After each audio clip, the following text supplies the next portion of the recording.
Walang rewind sa buhay, kaya gawin mong sulit ang bawat segundo. Ang kahapon ay tapos na, pero ang ngayon ay pagkakataong baguhin ang kwento mo.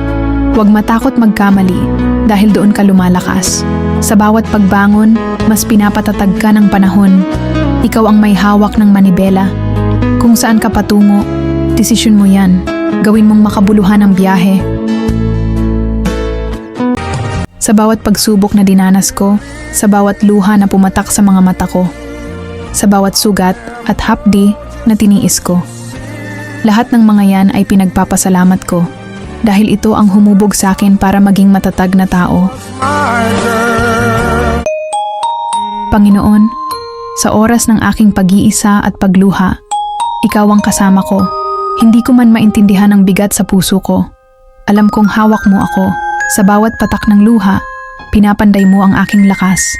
Sa bawat katahimikan, tinuturuan mo akong magtiwala. Hindi ako susuko, Panginoon, dahil alam kong sa dulo ng sakit na ito, nariyan ka, naghihintay, yakap ang tagumpay na inihanda mo para sa akin.